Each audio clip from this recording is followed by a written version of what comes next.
Trump सरकार tariff तो लगाती रहती है, लेकिन अब एक और टैरिफ का फैसला उन्होंने कर दिया है और इस बार जो टैरिफ लगने वाले हैं लकड़ी के ऊपर भी अब ट्रम्प सरकार टैरिफ लगाने वाले हैं। तो इससे किनको यहाँ पर नुकसान होने वाला है, तो सब कुछ यहाँ पर विस्तार से समझेंगे। तो एक और ट्रेड वॉर शुरू हो चुकी है।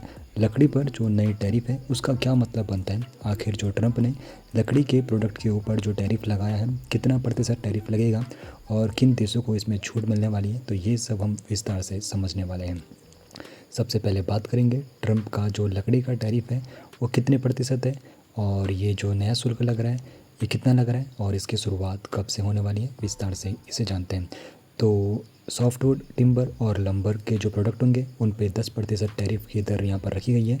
किचन कैबिनेट और वैनिटी प्रोडक्ट के ऊपर 25% तक यहाँ पर टैरिफ लगेगा और अप होल्डर्स, लकड़ी का फर्नीचर के प्रोडक्ट जो होंगे उस पर भी 25% का टैरिफ लगने वाला है। तो ये तो रही टैरिफ की यहाँ पर रेट, और यहाँ पर जो टैरिफ लागू करने की समय सीमा है 14 अक्टूबर 2025 से सॉफ्टवुड, कैबिनेट और फर्नीचर पर शुरुआती टैरिफ प्रभावी रूप से लागू हो जाएंगे और 1 जनवरी 2026 से कुछ तैयार लकड़ी के जो उत्पाद होंगे उन पर अतिरिक्त शुल्क लागू यहाँ पर किए जाने वाले हैं।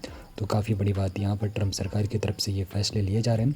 तो सबसे पहले यहाँ पर कारण जानेंगे, तो यहाँ पर ट्रम्प सरकार क्यों टैरिफ लगा रही है, तो राष्ट्रीय सुरक्षा का तर्क यहाँ पर दिया जा रहा है। तो इसके पीछे जो सबसे बड़ा कारण है अमेरिका का राष्ट्रीय सुरक्षा को लेकर है।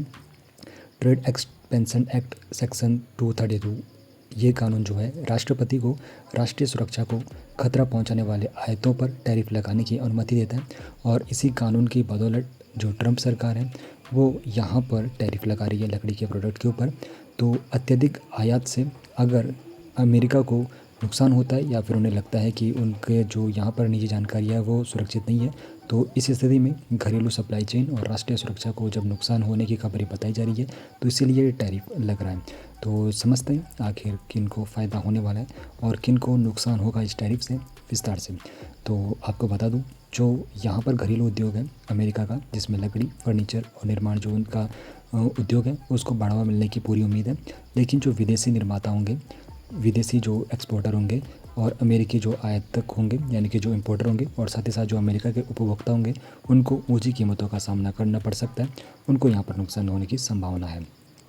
अब यहाँ पर कुछ देश हैं जिनको यहाँ पर छूट दी गई है इस टाइप में, जिसमें यूनाइटेड किंगडम है, यूरोपीय संघ, यहाँ पर इनको छूट मिलने वाली है और साथ ही साथ जापान को भी जो लकड़ी के उत्पादों के ऊपर टैरिफ लगने वाला है इस श्रेणी में इनको छूट मिलने वाली है।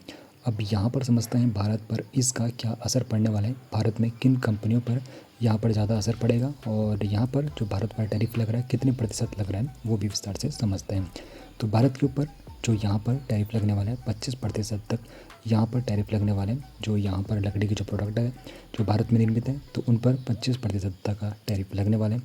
तो किन किन बड़ी कंपनियों पर ये टैरिफ लग रहा है, तो किन को यहाँ पर नुकसान का सामना करना पड़ सकता है यहाँ पर समझते हैं। तो जो कंपनियाँ हैं भारतीय कंपनियाँ जिनको यहाँ पर नुकसान झेलना पड़ सकता है, जिसमें Godrej Interio, Green Ply Industries, Century Ply Boards, Durian, Nilkamal और फेदरलाइट, तो इन कंपनियों पर यहाँ पर काफ़ी बड़ा यहाँ पर प्रभाव देखने को मिल सकता है।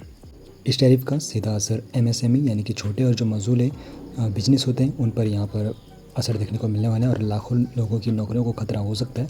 तो प्रमुख केंद्रों में कारीगरों और छोटे निर्यातकों पर असर देखने को मिल सकता है और भारतीय उत्पादों की प्रतिस्पर्धात्मकता में यहाँ पर कमी आ सकती है।